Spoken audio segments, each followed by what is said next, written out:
உன் இனத்தில் யார் பெயரை சொன்னால் எதிரியின் குலை நடுங்குகிறதோ அவனே உனக்கான தலைவன் என்கிறார் சேகுவேரா. அப்படி பார்க்கின்ற வகையில் தமிழ் தேசிய இனத்தின் தலைவன் மேதகுவே பிரபாகரன் என்றால் உலக நாடுகளே அஞ்சு நடுங்கும். அதேபோல் நாம் தமிழர் கட்சி அதன் தலைமை ஒருங்கிணைப்பாளர் சீமான் என்று சொன்னால் இந்திய தேர்தல் ஆணையமும் ஒன்றிய அரசும் உட்கார்ந்த இடத்தில் உச்சா போகும். அது இந்திய அரசோ தமிழ்நாடு அரசோ அல்ல.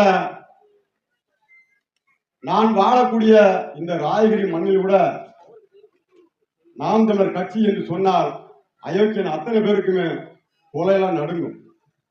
அதான் உண்மை. நாம் தமிழர் கட்சியில் 2010 தொடங்கி இன்று வரை இந்த மண்ணில் நீண்ட நெடிய நாட்களாக நாங்கள் அரசியல் பேசி வருகிறோம். 2015 தொடங்கி இடைப்பட்ட இந்த 9 ஆண்டுகளில் மட்டும் நாம் தமிழர் கட்சிக்கும்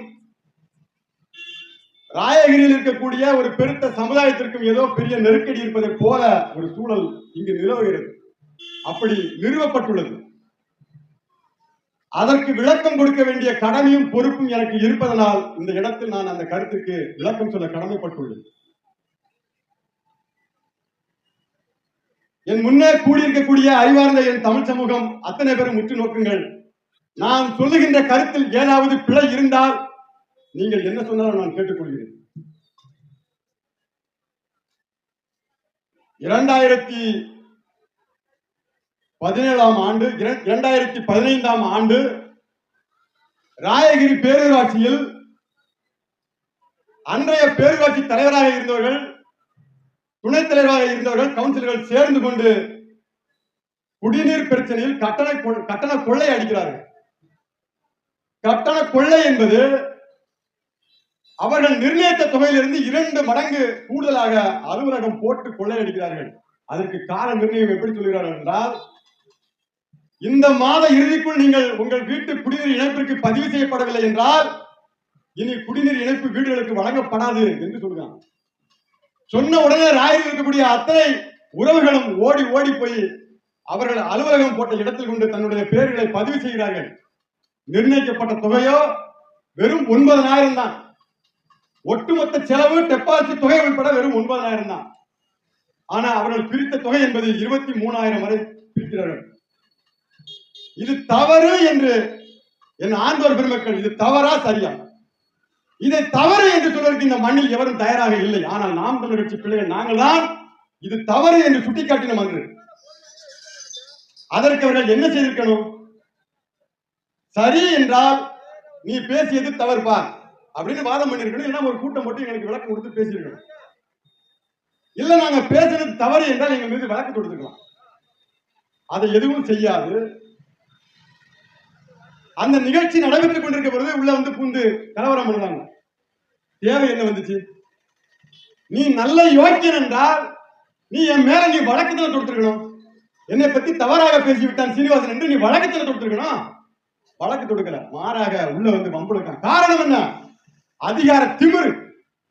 அந்த அதிகார திமிரை அடக்குவதற்கு என்னை விட்டால் ஆள் இல்லை என்ற எண்ணம் எனக்குள் ஓடியது. அதனால் வழக்கு தொடுத்து உடனே கூடி பேசிட்டாங்க. இவன் சாதியை பத்தி தப்பா பேசிட்டான். இன்னைக்கும் கேட்க, நாம் தமிழர் கட்சி பிள்ளைகள் அன்று இருந்தவர்கள் இன்றும் இந்த மேடை இந்த எனக்கு முன்னாடி அமர்ந்திருக்காங்க. நாம் தமிழர் கட்சி பிள்ளைகள் யாராவது ஒருவர் காமராசரையோ நான் வாழக்கூடிய என் சமூகத்தையோ இழிவாக இந்த வார்த்தையை பதிவு செய்தார் என்று நல்ல ஆண்மகன் எவனாவது ஒருவன் சான்றோடு நிரூபிக்க முடியுமா? இல்லை என்று நான் நிரூபிக்கிறேன். என்ற என்ன வீடியோ அதில் இருக்குது, வா விவாதிப்போம். முடியுமா உன்னால? ஒரே போட்டான், சாதியை தப்பா பேசிட்டான். உடனே பத்தி கிடிச்சு, சாதியை பத்தி தப்பா பேசிட்டான், சாதியை பத்தி தப்பா பேசிட்டான். ஏய் என்னடா சாதியை பத்தி தப்பா பேசிட்டான்? என்ன தப்பா பேசிட்டான்? இது ஒரு பேச்சா? இப்படி பேசி அடுத்த தலைமுறை பிள்ளைகளுக்கு நாம் தமிழர் கட்சி என்னமோ இந்த ஊரு தீவிரவாத அமைப்பை போல பிரகடனப்படுத்தலாம். அடுத்து அடுத்து அடுத்து அடுத்து நகர்த்தி கொண்டு போறான். நான் என்ன கேட்க, ஒரு வழக்கு தொடுக்கப்படுது. அந்த வழக்கு பேரூராட்சி மன்ற தலைவர் மீது தான் வழக்கு தொடுக்கப்படுது. நல்லா உள்வாங்கிக்கணும். மன்ற தலைவர், துணைத் தலைவர், கவுன்சில் மீதுதான் நாம் தமிழர் கட்சி வழக்கு தொடுக்குது. எந்த விதமான சமுதாய தலைவர் மீதோ, செயலர் மீதோ, பொருளாளர் மீதோ, உறுப்பினர் மீதோ வழக்குகள் நாங்கள் தொடுக்கவில்லை. ஏனென்றால் அவர்கள் மீது அவதூறு பரப்புவதும், அவர்களை வழக்குகளை போட்டு அசிங்கப்படுத்துவதும் எங்களுக்கு என்ன லாபம் இருக்கு? தேவை என்ன இருக்கு? ஆனால் அவர்களுக்கு தேவை இருக்குது. ஏன்? நாம் தமிழர் கட்சி என்றால் உண்மையை பேசுவான், அதையே கொஞ்சம் உறக்க பேசுவான். அவனை இந்த மண்ணில் வளரவிடக் கூடாது, முளையிலே கிள்ளி எறிய வேண்டும் என்ற காரணத்தினால்தான் அந்த வதந்தியை பரப்பி இன்று வரை நாம் தமிழர் கட்சியில் மறைமுகமாக ஆதரவளிக்க வேண்டிய இடத்தில் என் மக்கள் இருக்கிறார்கள். நீ சரியான உன்னுடைய சாதியை பற்றி சொல்வது உண்மை என்றால் நீ அண்ணன் சரத்குமார் கட்சியில எல்லாம் இருந்திருக்கணும். நீ முதல்ல அண்ணன் சரத்குமார் கட்சியில போய் சேரு, பின்னாடி நான் எங்க அண்ணன் எழுதி கொடுத்து நான் உன் கட்சியில வந்து சேருறேன். உனக்கு மட்டும் அதிமுக என்ற ஒரு கட்சி, பாரதிய ஜனதா கட்சி என்ற ஒரு கட்சி, திராவிட முன்னேற்ற கழக கட்சி என்ற ஒரு கட்சி, அவர்களெல்லாம் அவரவர் தேவைக்கு ஒரு அரசு கட்சியில் இருக்கின்ற பொழுது எனக்கு பிடித்த, எனக்கு கொள்கை பிடித்த நாம் தமிழர் கட்சி நான் இருப்பது என்ன பிழை? என்ன பிழை? அப்ப எப்படி பார்க்கலாம்? அதிமுக, திமுக, பிஜேபி, காங்கிரஸ் கட்சி இந்த மண்ணில் வெறும் புரோக்கர். இந்த மண்ணில் இருக்கக்கூடிய அத்தனை வெறும் புரோக்கர் பாய்ஸ். தேர்தல் வருகின்ற பொழுது கொடுக்கக்கூடிய பணங்களை எண்ணி எண்ணி வீடு வீடாக செலுத்தக்கூடிய புரோக்கர். ஆனால் நாம் தமிழர் கட்சி பிள்ளைகள் அப்படி கிடையாது. ஓடி ஓடி வீதி வீதியாக நாம் தமிழர் கட்சி கொள்கைகளை முழங்குவான், சரி தவறு என்று பேசுவான். அதனால் என்ன ஆபத்து? யாருக்கு ஆபத்து?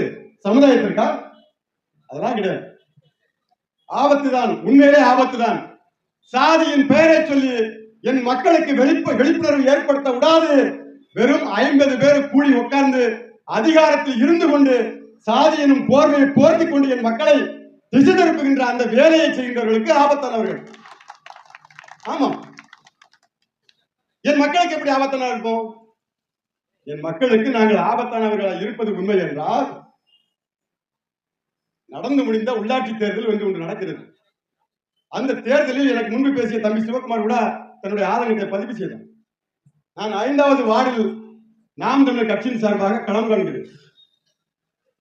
எனக்கு எதிர்த்து நின்றவர் வாக்குகளை, மொத்த வாக்கு பதிவான வாக்கு 504 வாக்குகள். எனக்கு பதிவான வாக்கு 207 வாக்கு. வாக்கினுடைய விழுக்காடு என்பது 33 விழுக்காடு ஒரு வார்டு. எனக்கு என்ன பண்ண சொல்லி வச்சிருக்க? அவனுக்கு ஓட்டு போடாத, அவனை ஊரை விட்டு தள்ளி வச்சிருக்கு. அவனுக்கு ஓட்டு போட்டனா அந்த மிஷின்ல நீ சீனிவாசனுக்கு ஓட்டு போட்டு நான் கண்டுபிடிச்சிருவேன். 2வது. 3வது, அங்க இருக்கக்கூடிய சிறிய சிறிய சமுதாயங்களுக்கு 1 லட்சம் 2 லட்சம் என்று நிதியை கொடுத்து சீனிவாசனுக்கு ஓட்டு போட்டுறாத. 3. 4வது, அந்த பகுதிக்குள் நாம் தமிழர் கட்சி பிள்ளைகளை சீனிவாசனோடு பயணித்து தேர்தல் வேலை பார்க்க கூடாது என்று கட்டளை. நான் கூட சொன்னேன் என் தம்பி, தம்பி நீங்க யாரும் வர வேண்டாம், நீங்க யாரும் வர வேண்டாம். யாரும் வரல. ஆனாலும் வன்மம், நாம் தமிழர் கட்சி மீது வன்மம். என் கூட சேர்ந்ததனால், என் கூட பேசுவதனாலேயே என் போன்ற நாம் தமிழர் கட்சி பிள்ளைகளுக்கு நிர்வாகத்தில் இருந்து ஊர்கட்டு. என்ன ஊர்கட்டு? என்ன ஊர்கட்டு? ஊர்கட்டு என்றவுடன் மற்றவர்களை போல நீங்கள் எளிமையாக நினைத்து கடந்து விட முடியாது. எனக்கு நிர்வாகத்தில் இருந்து ஊர்கட்டு. ஊர்கட்டு வைப்பதற்கு நான் என்ன கேட்கிறேன்? ஒரு அடிஷனல், ஒரு அடிப்படை விதி என்னவா இருக்கணும்? ஊர் சொத்தை நான் தின்றுக்கணும், இல்ல ஊர் சொத்தை நான் புது சொத்தை சேதப்படுத்திருக்கேன், இல்ல நான் டிஎன்சி அரசுக்கு உணவகத்துக்கு போகக்கூடிய டிஎன்சி நெல்லை வாங்கி நான் லாரி லாரியா கடத்திருக்கணும், இல்லை என்றால் நான் நம்பர் லாட்டரி வித்து அங்கங்க கோடி கோடியா நான் கொள்ளையடிச்சிருக்கணும். இல்லை என்றால் நிர்வாகத்தின் மீது மக்கள் புகார் சொல்ல வருகின்றவர்களை வீட்டை தட்டி பாலியல் இச்சைக்கு பயன்படுத்தக்கூடிய ஆளா இருந்திருக்கணும். ஏதாவது செஞ்சனா என் மீது அப்படி ஏதாவது குறை இருக்குதா, குற்றச்சாட்டு இருக்குதா? எது ஒண்ணும் கிடையாது. ஆனால் இந்த செயல்களை செய்கிறவன் எல்லாம் அமர்ந்திருக்க நாம் தமிழர் கட்சி பிள்ளைய நான் காலில் விழுந்து மன்னிப்பு கேட்கணுமா? ஏண்டா, ஒரு தவறை சுட்டி காட்டக்கூடிய ஒருவன், தவறு செய்தவன் காலில் விழுந்து மன்னிப்பு கேட்டு இனி இது போல் ஒரு தவறை செய்ய மாட்டேன் என்று கேட்க வேண்டும் என்று நிர்பந்தப்படுத்துவது ஒரு சமூகம் என்றால், அந்த சமூகம் இருந்தால் என்ன, செத்தால் என்னடா? இருந்தால் என்ன, செத்தா என்ன? என்ன சாதிய பெருமை? நீ என்ன கிழிச்சிட்ட சாதிய பெருமையில? என்ன கிழிச்சிட்ட?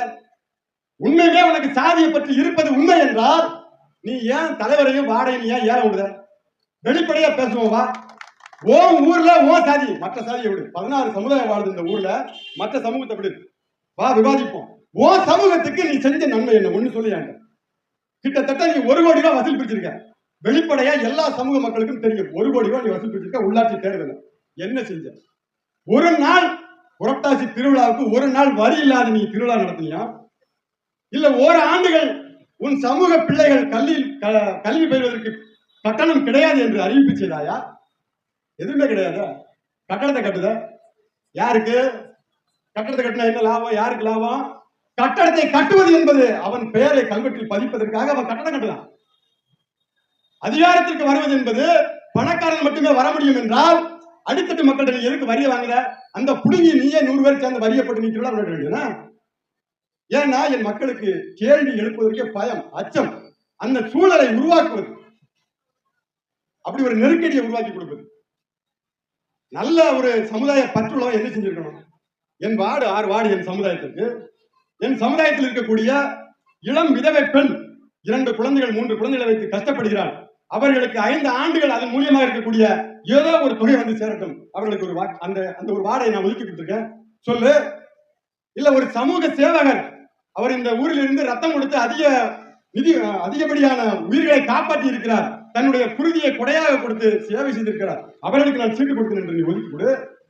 இல்ல உன் சமூகத்திற்கு தொடர்ச்சியாக ஆண்டாண்டு காலமாக சேவை செய்து அடிமைப்பட்டு வாழ்ந்திருக்கிறான், அவனுடைய கஷ்டகாலம் தீரவில்லை, மரத்தில் இருந்து விழுந்திருக்கிறான், குடும்பம் ரொம்ப கடைக்கூடியாக கஷ்டப்படுகிறது, அவனுக்கு ஒரு சீட்டை கொடு. இவர்களை எதிர்த்து நின்று செருப்பலாகிறா. நீ என்னடா என் உரிமையை பறிக்கிறது? என்னுடைய உரிமையை என் வார்டில் நீ எவனடா போட்டு நீ ஏற விடுது? என் வார்டில் நீ ஏற விடுது? நீ யார்? உனக்கு அந்த அதிகாரத்தை கொடுத்தது என்ற கேள்வி எழுமா எழாது. இதை கேட்டால் நான் ஆண்டி நாடா ஓட ஆண்டி நாடாரு அப்பத்த நாடாரு புடுங்கி.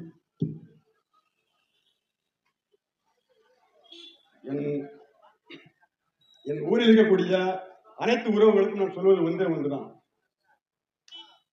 நாங்கள் நாம் தமிழர் கட்சி பிள்ளைகள் எந்த சமுதாயத்திற்கும் எந்த விதமான பொதுமக்களுக்கும் எந்த விதமான இடையூறும் இதுவரை நாங்கள் செய்ததில்லை, இனி செய்ய போவதும் இல்லை. ஆனால் இது போன்ற அடக்குமுறையை கையாளுவது என்பது சகித்துக் கொண்டு நாங்கள் கடந்து கிட்டத்தட்ட 9 ஆண்டுகள் கடந்துட்டோம். அதை பத்தி பேசக்கூடாது, அதை கடந்துருவோம் நினைக்கும் பொழுது அந்த நாங்கள் கடந்து போக நினைக்கிற அந்த ஒரு காரணம் தான் எங்களுடைய பலகீனமா அமைஞ்சிருச்சு. அப்ப எவ்வளவு கஷ்டப்பட்டு நினைச்சு பாருங்க. 9 ஆண்டுகளில் என்னுடைய உறவுக்காரருடைய மரண வீட்டுக்கு நான் செல்ல முடியவில்லை. ஒரு சுபகாரியங்களுக்கு நான் செல்ல முடியவில்லை. நான் பொது குளிப்பறையில் நான் குளிக்க முடியவில்லை. ஆலய வழிபாடு நடத்த முடியவில்லை. உற்ற நண்பர்கள் கூட இருந்து என் கூட சேர்ந்து பேசுவதற்கு பயப்படுகிறார்கள். ஏனென்றால் என்னிடம் பேசினால் அவர்களுக்கும் அதே போல அபராதம் விதிக்கப்படும், காலில் விளைவிக்கப்படும், கட்டணங்கள் செலுத்தப்படும் என்று அவர்களுக்கு நெருக்கடி. இதையும் ஒருபடி மேலே போய் என்னுடைய மனைவி ஒரு கார்மெண்ட்ஸ்ல வேலை வந்துருக்காங்க. அந்த கார்மெண்ட்ஸ்ல போய் சொல்றான், இவன் தான் சாதிய பட்டாளனா, இவன் புடுங்கி. சீனிவாசனுடைய மனைவி இந்த கடையில் தைத்துக் கொண்டிருக்கிறார் என்றால் அவரை உடனடியாக நீ வீட்டிற்கு அனுப்பு, இல்லை என்றால் உனது கடையை இழுத்து மூடுவோம் என்று மிரட்டல் விடுக்கப்படுகிறது. எனக்கு போன் போட்டு கேட்டாங்க. நான் சொன்ன விடியா என் வீட்டம்மாட்ட போன கூடியா நான் பேசுறேன் அப்படி சொல்லி என் வீட்டம்மா உடனே போன போட்டு கொடுத்த உடனே நீ சாப்பாட்டு நேரத்துக்கு நீ வீட்டை பார்த்து வந்துருமா, ஒன்றும் பிரச்சனை இல்லை. என்னன்னு கேட்டாப்ல, அதான் ஒன்றும் இல்லை, நீ வீட்டுக்கு வர நம்ம பேசிக்கோங்க. வந்தாங்க, செத்தா போயிட்டோம், ஒன்றும் சாவல் இல்ல. இப்பத்தாங்க நான் உண்மையுமே சம்பாத்தியம் பண்ணியிருக்கேன். காரணம் என்ன? உன்ன மாதிரி கூழ கும்முடு போட்டு காலில் விழுந்து கும்பிட்டுதான் இந்த மண்ணில் உன் காலை நக்கிதான் வாழணும்னு சொன்னா அதுக்கு நான் கழுத்தை நெரிச்சு செத்துடலாம். நான் இப்பதான் வாழுவேன். என் போன்று இந்த மண்ணில் அடக்குமுறைக்கு எதிராக ஒவ்வொரு பிள்ளைகளும் எழுந்து வர வேண்டும் என்பதனால் இந்த கருத்தை நான் இந்த இடத்துல பதிவு செய்யறேன். சும்மா எல்லாரும் சொன்ன மாதிரி சகிச்சுக்கோங்க, கடந்துக்கோங்க அதெல்லாம் கிடையாது. அவன் உடனே சொல்லுவான், உனக்கு ஓட்டு போட மாட்டோமா, ஓப்பா நீ முதல்ல சரத்து முறை போய் ஜெயிக்க வச்சுட்டு அப்புறம் வாப்பா, கரிநாடனை போய் ஜெயிக்க வச்சு அப்புறம் வா குடிங்க, அப்புறம் இங்க வந்து பாக்கலாம். நீ ஓட்டு போட்டு அவனுக்கு கிழிச்சது எனக்கு எல்லாம் தெரியும். எல்லாருக்கும் கட்சி இருக்கு. அவன் கமிஷன் வாங்குறான், காசை வாங்குறான், அப்புறம் என்னத்துக்கு நமக்கு வந்து ஓட்டு போடுவான்? அவனுக்கு நம்ம போய் கேட்க போறான். ஓட்டா போடுதான் போயா ராயக்கார ஓட்டு போட்டு தான் பாராளுமன்றத்தை ஜெயிக்கணும்னு சொன்னா நான் வேணா ஊரை வழங்குவேன், நான் வேணா எல்லாரும் வேலையை விட தயாரா இருப்பேன். ஓடா 5 லட்சம் வாக்காளர் நினைக்கிறேன், 13 லட்சமா 13 லட்சம் வாக்காளர்கள் வெறும் 1500 பேர் ஓட்டு போட்டு தான் ஜெயிப்போம். அந்த வெற்றியே தேவையில்லை, நாங்க அப்படியே கடந்து போயிருவோம். அதனால நான் வந்து கோபத்தில் இருப்பது நினைக்க வேண்டாம். என்னுடைய ஆதங்கம், நான் செய்தது தவறு என்று நீங்கள் சுட்டிக்காட்டுவதற்கு தயாரா என்றால் வாங்க, பொது இடத்துல விவாதிப்போம், நான் தயாரா இருக்கேன். ஆனால் எனக்கு கொடுத்த நெருக்கடியை என் போன்று இனி என் தம்பிகளுக்கு கொடுக்க கூடாது. இது வந்து கட்டளை கிடையாது, காரை பிடிச்சி கெஞ்சரை கிடையாது. அவ்வளவுதான், அதெல்லாம் முடிச்சுக்குவோம். அதை தாண்டி நம்ம பேச வேண்டியது ஒண்ணு இல்லை. இதற்கு மேல் இது சம்பந்தமா இனி நாம் தமிழர் கட்சி பிள்ளைகள் நாங்களோ யாருமே இதை பத்தி நாங்கள் விவாதிக்க தயாரா இல்லை. அதை விட்டுருங்க. நாம் தமிழர் கட்சியினுடைய தென்காசி பாராளுமன்ற வெற்றி வேட்பாளர் இசை சீசா மதிவாணன் அவர்களை மேடைக்கு வருமாறு அழைக்கிறேன்.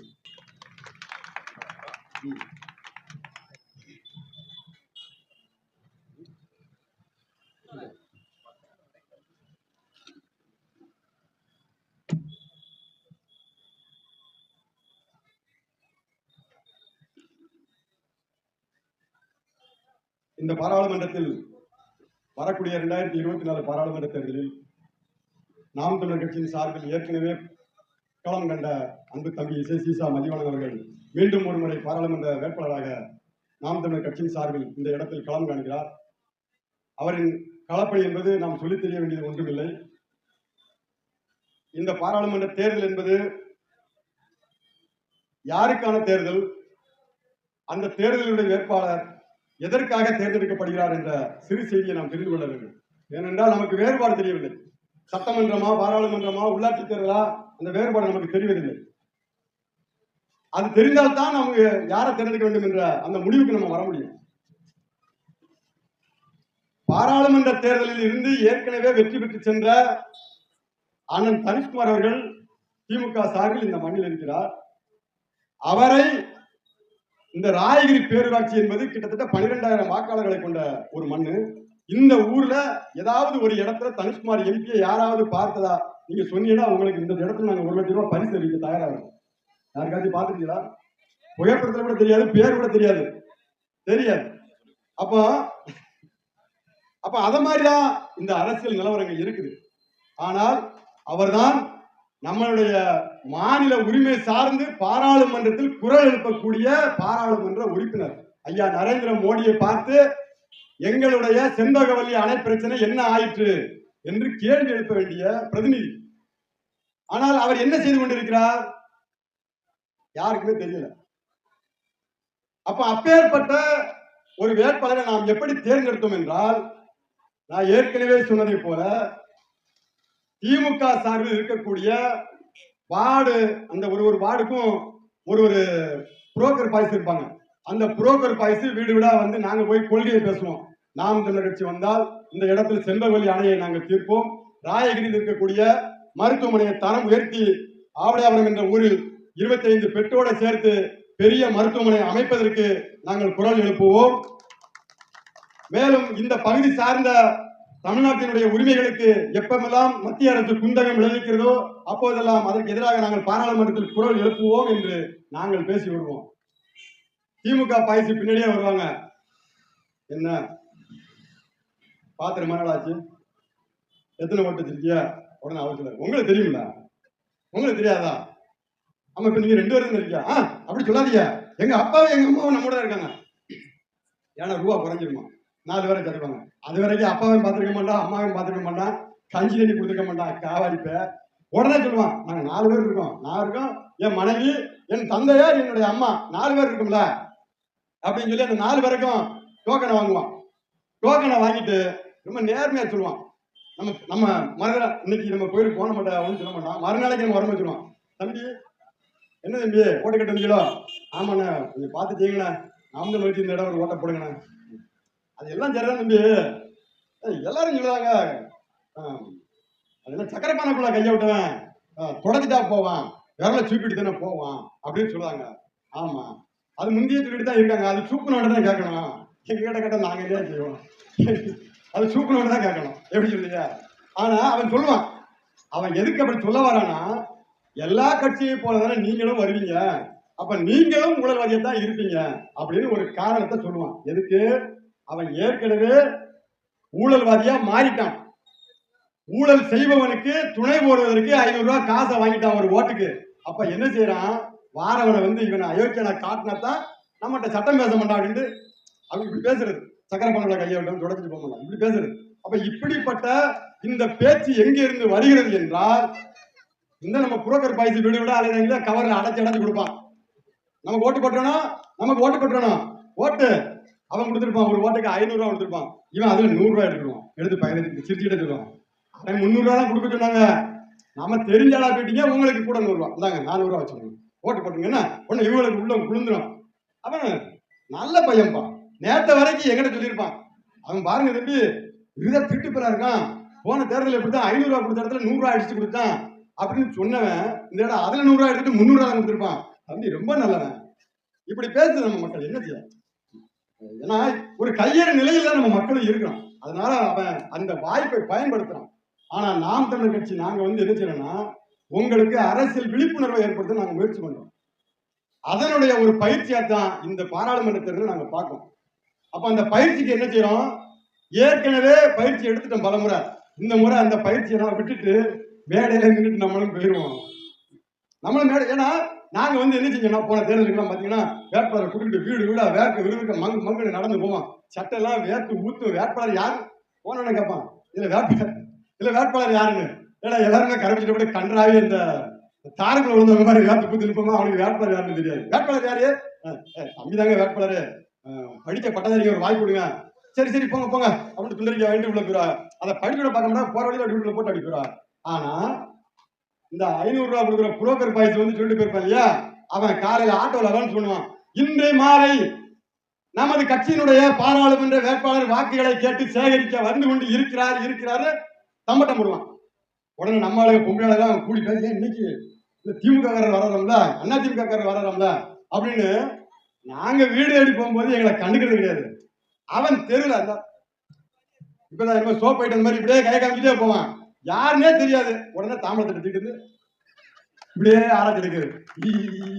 ஏன்னா ஆராய்ச்சி எடுத்தோம்னா அவன் நினைச்சான் பட்டாரு நாங்க 500 மாட்டி வச்சிருப்பான், தப்புன்னு எடுத்து போட்டுருவான். போட்டோன்னு பக்கத்து தெருவில் 500 ரூபாய் போட்டானா, வரிசையா வாங்கடி அப்படின்னு இந்த பக்கம் 10 பேரு. உடனே நம்மளால பேப்பர்ல செய்தி பாருங்க, திமுக காரங்க வேட்பாளர் வாக்கு கேட்டு போன இடத்தில் பொதுமக்கள் அமோக வரவேற்பு, ஆங்காங்கே ஆரத்தி, அமௌண்ட் போட்டதை சொல்ல மாட்டோம், அமௌண்ட் போட்ட சொல்லணும்ல, ஆரத்தி எடுத்து சொன்ன நாய் அமௌண்ட் சொல்ல மாட்டோம். அப்போ இந்த இடத்துக்கெல்லாம் நாங்க வரல. உங்களுக்கு 500 ரூபாய் கொடுத்துட்டு நாங்க ஓட்ட வாங்கணும்னா இந்த களவாணிப்பெல்லாம் நாங்க மோசமான களவாணிப்பெல்லாம் மாறிடுவோம். அந்த வேலைக்கு நாங்க வரல. நாங்க எங்களுடைய உழைப்பில் இருந்து ஒரு பகுதியை செலவழித்து இந்த மக்களுக்கு ஏதாவது செய்துவிட முடியாதா, அதற்கு ஒரு வாய்ப்பு கிடைத்து விடாதா என்றுதான் இந்த வேலையை நாங்க பார்க்கிறோம். இன்னைக்கு கூட இந்த மேடை நிகழ்ச்சியெல்லாம் 22,000 ரூபாய் செலவு, பாதிதான் பைப் வந்திருக்கு, மீதி பையில இல்ல.